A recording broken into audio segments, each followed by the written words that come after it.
My name is Shayna J. Pena.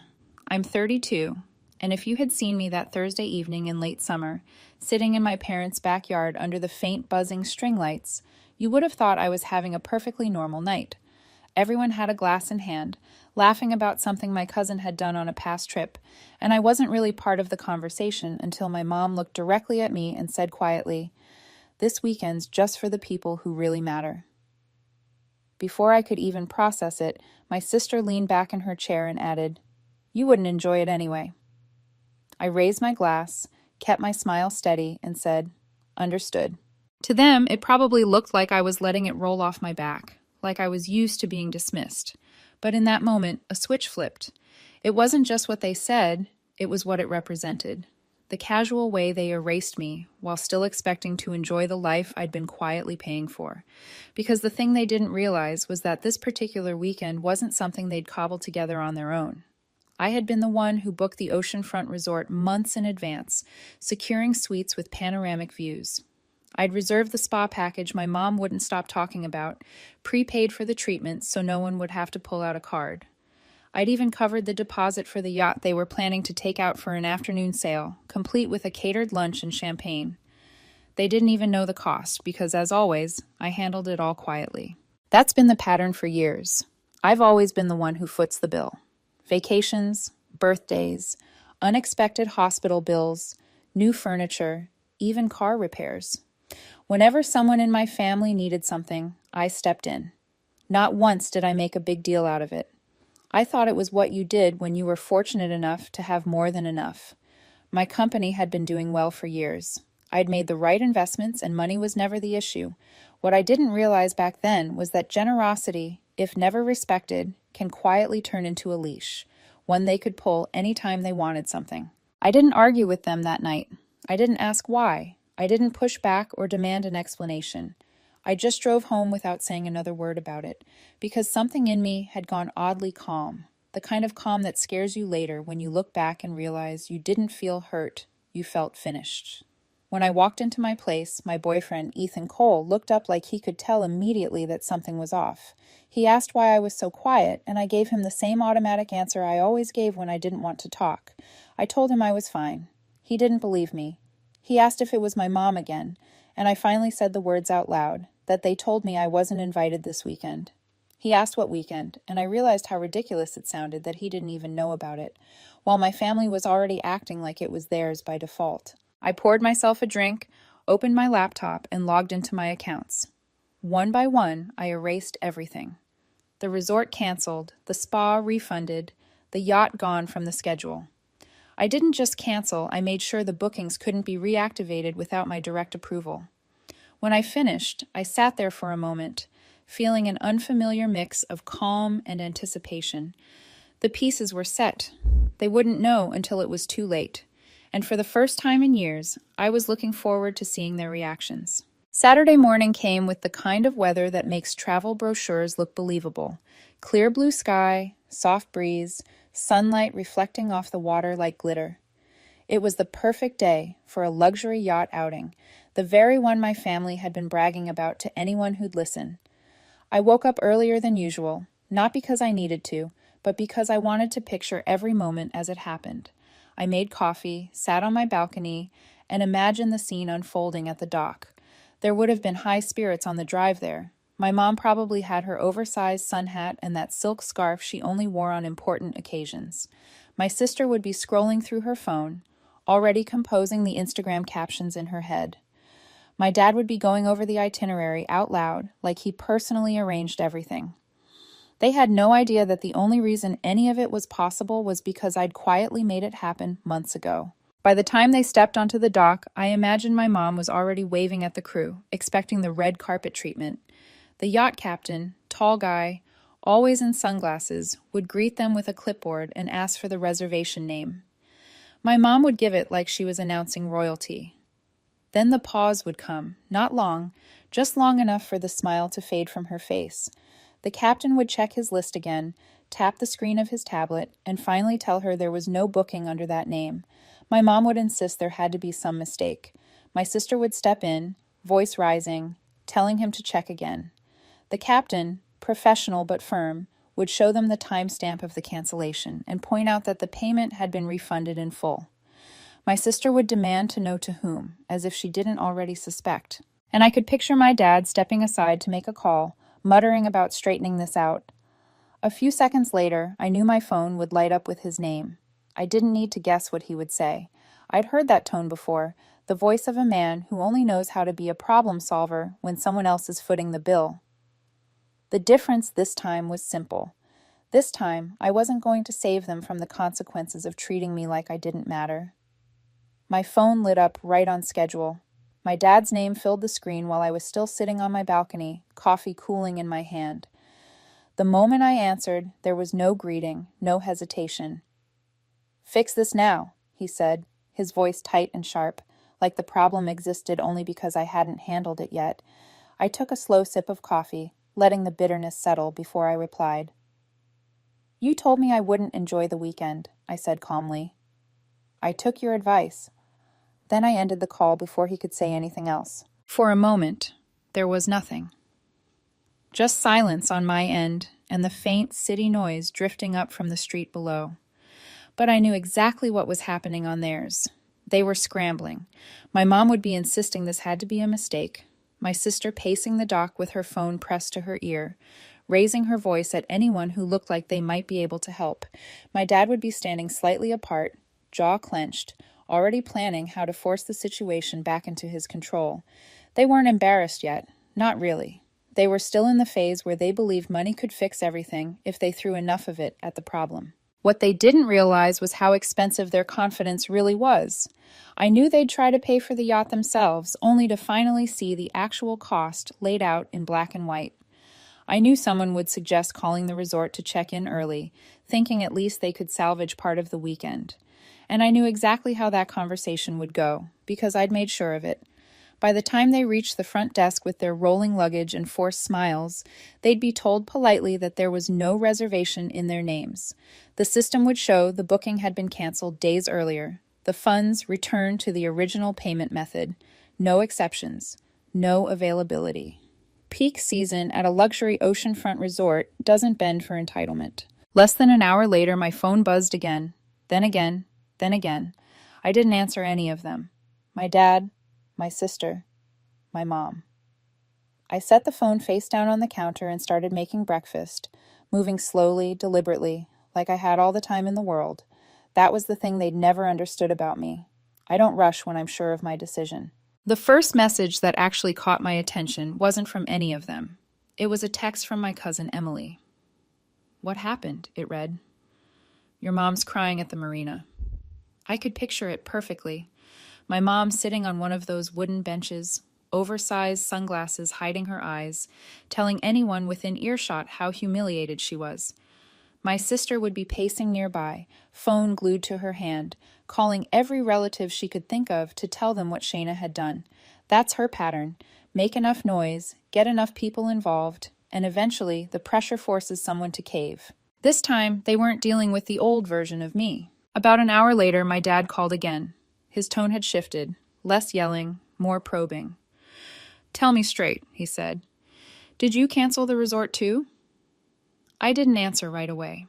I let the silence stretch just long enough for him to understand that I didn't need to confirm anything. I heard him exhale through his nose, that short, sharp sound he makes when he's cornered. Then the line went dead.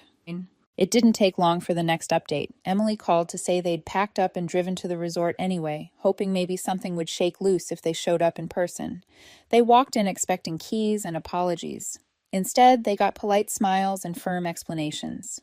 My sister apparently launched into the same routine she'd used at the dock, demanding to see a manager, dropping my name like it was a magic password. My mom stood stiffly beside her, insisting she'd confirm the details personally, which was a flat-out lie. My dad pulled out his credit card, ready to throw money at the problem, but peak season prices weren't what they'd budgeted for, and even if they'd been willing to pay, the resort was fully booked. The only vacancies left in town were at budget motels miles from the water. One didn't have air conditioning. Another had reviews complaining about mold. My mom refused to even consider them. They stood in the parking lot for nearly an hour, luggage beside them, trying to figure out what to do, while my sister kept calling relatives for support. Some offered sympathy. None offered their credit cards. By late afternoon, my phone buzzed with a text from my mom. "We need to talk." I read it, set my phone down, and went back to seasoning the ribeye I was about to throw on the grill.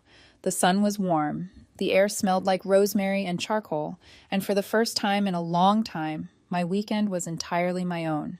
By Sunday morning, it was clear they'd moved past the "this must be a misunderstanding" phase. Now it was a coordinated campaign. The calls came in clusters. Mom, Dad, sister, then Aunt Carol, then another cousin. They weren't acting individually anymore. They were working as a unit, taking turns like they were running shifts in a siege. The first voice I actually answered wasn't any of theirs. It was my cousin Mark, and we hadn't had a real conversation in years. That told me immediately he'd been drafted as the neutral peacemaker. He started with harmless small talk about my business, about how impressive it was that I'd built everything myself. Then, gradually, he slid into the real reason for the call. He said my mom was really upset, that the whole family was talking about this mess, and that I should just sort it out because family comes before pride. I told him it wasn't pride, it was principle. I told him they'd gotten so used to me paying for everything that they felt entitled to it, and that telling me I didn't matter while enjoying the very things I paid for was where the line was drawn. He didn't like that answer. I could hear the awkward pause before he muttered, "Maybe they didn't mean it that way." By late morning, the approach shifted again. My mom sent a massive group text that included her, my dad, my sister, both aunts, and a couple of cousins. The tone was theatrical. She wrote about humiliation, about strangers witnessing their embarrassment, about the family's reputation taking years to rebuild. Then came the line that made my stomach tighten. "You've always handled our accounts," she wrote. "Maybe we should rethink that." It was subtle, but it was a threat all the same. Years ago, my parents had asked me to manage a joint investment account for them. I'd done it for free, kept it growing, never taken a cent. The fact that they were even hinting at using it as leverage told me two things. One, they were desperate, and two, they had seriously misjudged how far they could push me. Then came the twist that told me just how ugly this was about to get. Around 3 that afternoon, I got an email from the general manager of the resort addressed directly to me. He said he'd received a formal complaint from my sister, alleging that the cancellations were fraudulent and that I had stolen her vacation. She had escalated it to the corporate level, demanding they reinstate the bookings at no cost to her and accusing me of financial abuse. I called him immediately. He was professional, but I could hear the disbelief in his voice. I explained that I was the original payer, the account holder, and the only authorized person on the reservation.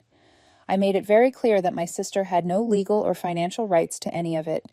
He let out a quiet chuckle and said, "I figured as much. She's been calling every hour since yesterday." By evening, the family messages shifted tone again. The pleading was gone. Now it was pure entitlement. My dad wrote that I owed them for everything they'd done for me over the years. My sister said if I didn't fix it, I'd burn every bridge in this family. My mom tried one last angle, saying she'd never forget how I'd abandoned them in a moment of need. I poured myself a drink and sat on my balcony, the glass cool in my hand, watching the sun dip below the buildings. They were scrambling because for the first time, they were seeing a truth they'd ignored for years. Without me, they couldn't fund their lifestyle. And worse, they had no real way to force my hand. They thought the weekend was the problem. They didn't know yet that the yacht was just the first domino. Monday morning arrived with a kind of quiet that felt deceptive. No calls, no texts, no notifications lighting up my phone every few minutes. On the surface, it looked like they'd finally backed off, but I know my family too well. Silence with them isn't surrender. It's preparation. They don't retreat. They regroup. I spent the morning in my home office, catching up on work I deliberately ignored over the weekend. My company didn't pause just because my family had imploded, and there was something grounding about focusing on spreadsheets, emails, and deadlines that actually made sense. Ethan checked in on me between meetings, asking if they'd tried anything else. I told him not yet, but even as I said it, I knew that wasn't the end of it. The calm felt borrowed, like it would be taken back the moment I let my guard down. Around midday, my phone buzzed with a notification that made my stomach drop. It wasn't a call or a text, it was an email.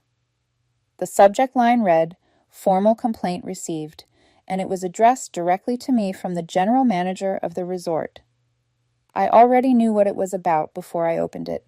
My sister had taken it further, much further.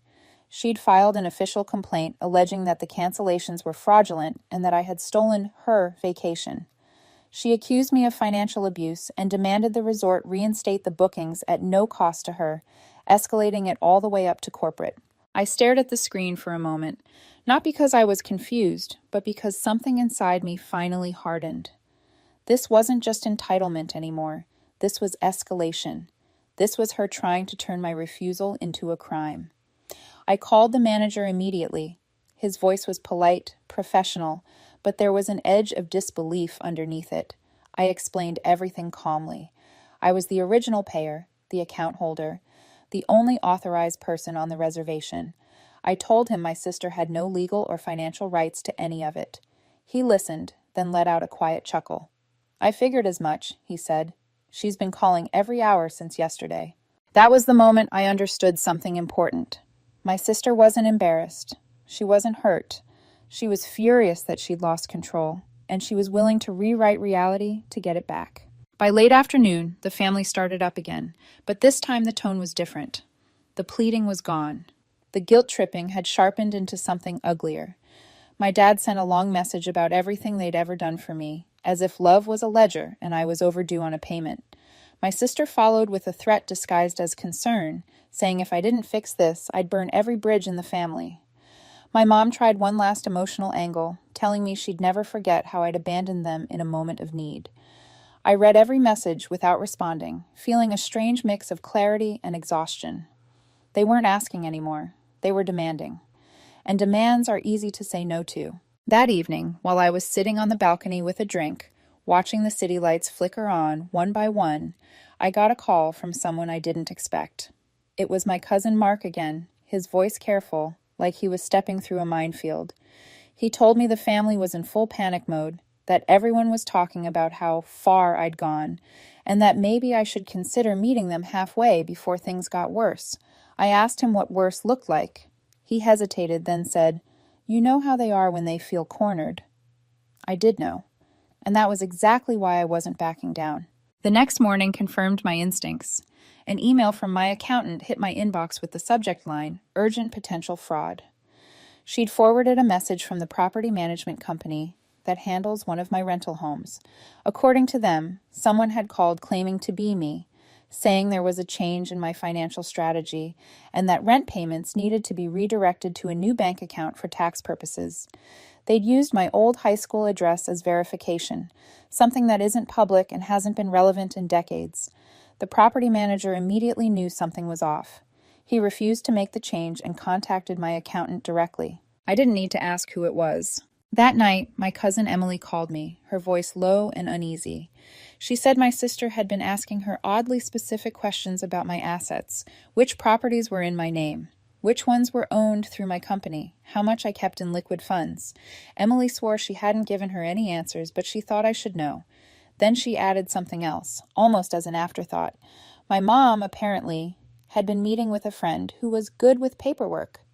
Emily didn't say it outright, but she didn't have to. Someone who knew how to dig into records. Someone who might know how to apply pressure. The final confirmation came the next morning when my sister posted one of her cryptic messages online. Some people think cutting ties makes them untouchable. It doesn't. There were no names, no details, just enough ambiguity to feel threatening. This wasn't bitterness anymore. It was reconnaissance, probing, looking for weak spots. I closed my laptop, sat back in my chair, and felt something settle into place. I wasn't going to keep reacting to their moves. I wasn't going to wait for the next attempt to hijack my finances or my name. I'd spent years playing defense, smoothing things over, fixing messes before they became visible. That era was over.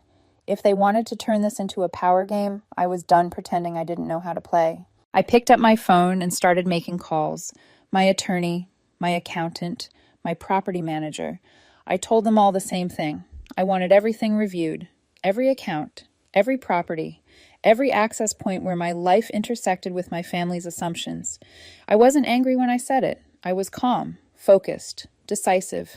They thought the canceled weekend was the message. They had no idea what was coming next. Once I decided to go on the offensive, I didn't hesitate. By noon that same day, my attorney was on the phone, my accountant was in my inbox, and my property manager was looped into a three-way call that lasted longer than I expected. I wanted everything examined, every account, every property, every automatic payment, every single point where my name intersected with my family's access. We started with the joint investment account I'd been managing for my parents for years. It was still healthy, still growing, because I'd treated it with the same care I gave my own money. I didn't take it from them, but I did transfer oversight into a trust under my name, with a separate attorney as the sole administrator. My parents were still beneficiaries, but they could no longer move a single dollar without formal approval. It wasn't revenge, it was containment. Next came the properties. I confirmed every deed, every title, every legal structure. Anything owned personally or through my company was flagged with a fraud alert at the county recorder's office. If anyone tried to file a lien, request a change, or submit paperwork in my name, I'd be notified immediately. Bank accounts were locked down with physical security keys instead of phone-based verification. No reset links, no guessing personal details. Even the yacht club membership my dad liked to mention as if it were his personal status symbol was updated so that no one but me had authorization to book, charge, or even inquire under my name. By the time we finished, there wasn't a single door left unlocked. I was still sitting at my desk when my security camera feed pinged my phone. Movement in my driveway, a rideshare idling at the curb, two figures stepping out. Even through the grainy angle, I knew exactly who they were. My sister was first, oversized sunglasses on her face, phone in her hand like it was already recording. A few seconds later, my mom stepped out from the other side of the car, moving slower, her posture already arranged into the familiar shape of wounded dignity. I didn't rush to the door. I let them stand there for a moment, ringing the bell, wondering if I'd even acknowledge them. When I finally opened it, I didn't invite them in. I leaned against the doorframe instead, keeping my body between them and my home like a boundary made physical. My sister jumped in immediately, telling me I'd proven whatever point I was trying to make, and that it was time to fix things before this got worse. I asked her what worse meant. She smirked and said the family had ways of making sure I'd regret letting money get between us. That was the moment I stepped fully outside and closed the door behind me, not because I was afraid, but because I wanted nothing inside my home touched by what they were bringing. I told them everything I'd been holding back for years. I reminded them of every vacation, every meal, every bill I'd quietly covered without hesitation. I told them it was never an obligation. It was my choice. But they had turned it into an expectation. They hadn't thanked me. They hadn't respected me. They treated my generosity like it was their right. I explained that the ruined weekend wasn't punishment. It was a preview. From now on, they would book their own trips, pay for their own luxuries, and plan their own lives without assuming I'd step in at the last minute to save them. My mom tried to interrupt with the same emotional appeals she'd always used, talking about family unity and respect, but I didn't let her steer the conversation.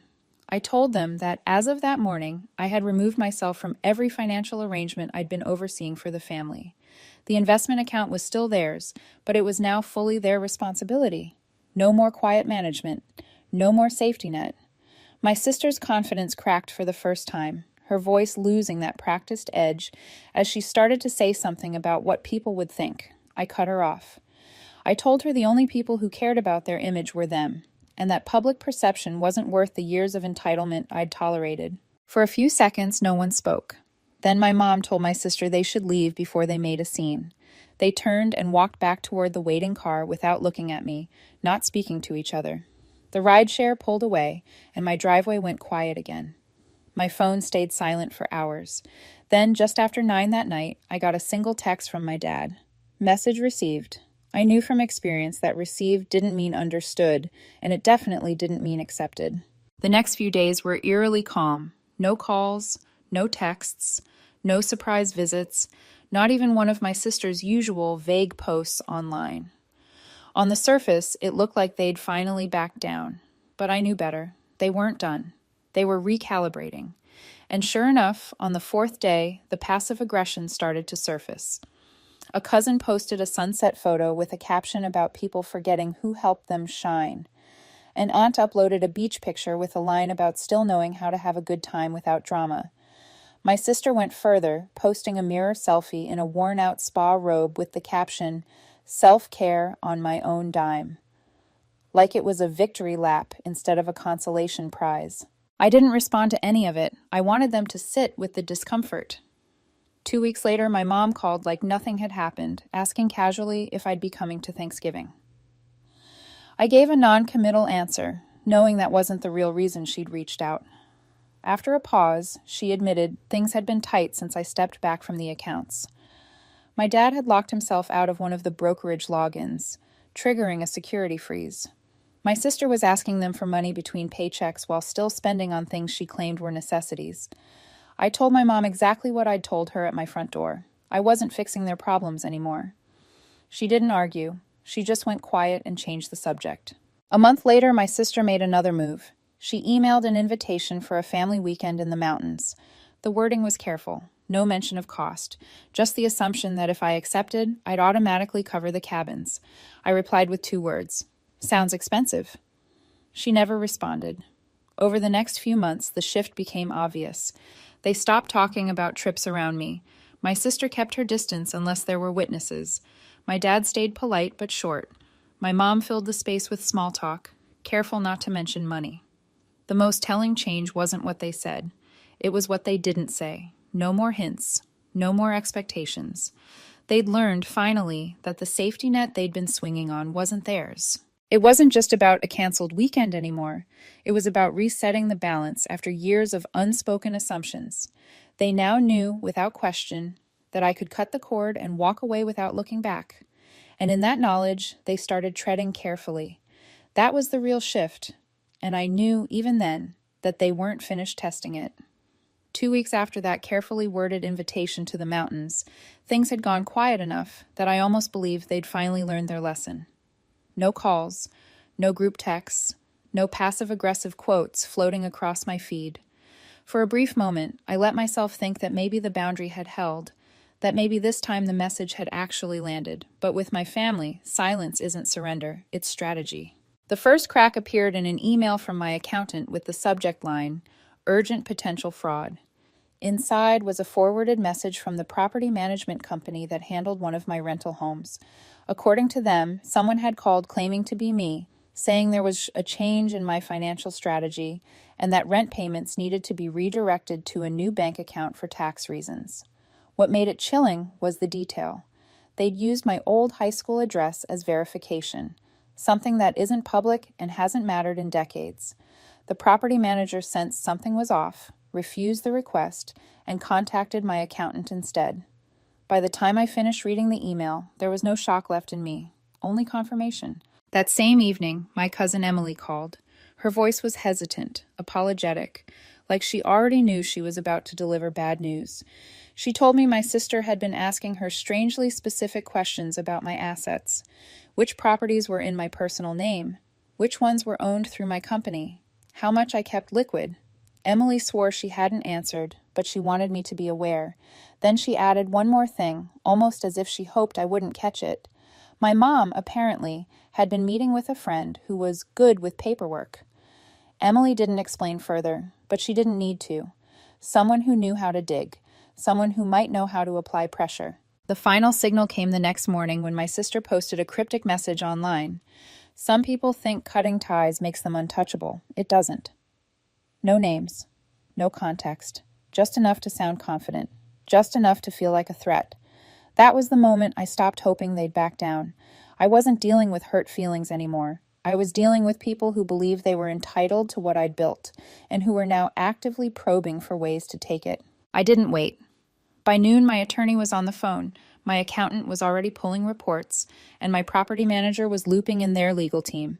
I told them all the same thing. I wanted everything locked down. Every account, every property, every automatic payment, every possible access point where my name intersected with my family's assumptions. We moved methodically. Oversight on the joint investment account was transferred into a trust structure with an independent administrator. My parents remained beneficiaries, but they could no longer touch a dollar without formal approval. Deeds were reviewed and flagged with fraud alerts. Bank accounts were secured with physical authentication keys instead of phone codes. Even the yacht club membership, the one my dad liked to reference as if it were his own badge of importance, was updated so that only I could authorize bookings or charges. It took less than a week. By the time we finished, there wasn't a single door left unlocked. The first sign that they noticed came when my dad tried to log into the investment account and got an error message. He called me, his voice sharp, demanding to know why it was locked. I told him it wasn't locked. It was secured. And if he needed anything, he could make a formal request through my attorney. The second sign came when my sister tried to call the property manager about adjusting rental payments on one of my houses.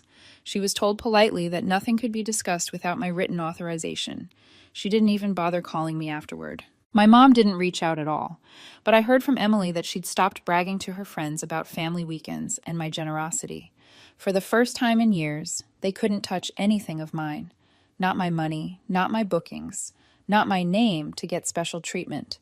And I could feel the shift. They weren't happy, but they knew they couldn't undo it. That was the point. They thought the weekend I canceled was the message. It wasn't. The real message was this.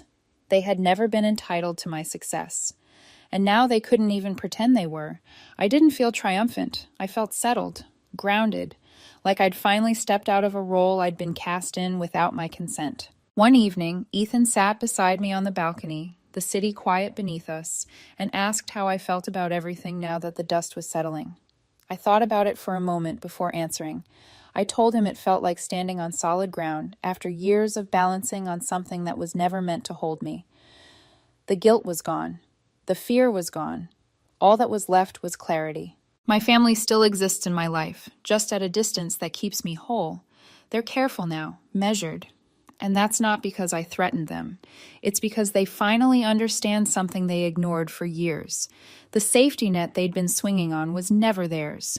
It was mine, and I could pull it away at any time. That understanding changed everything.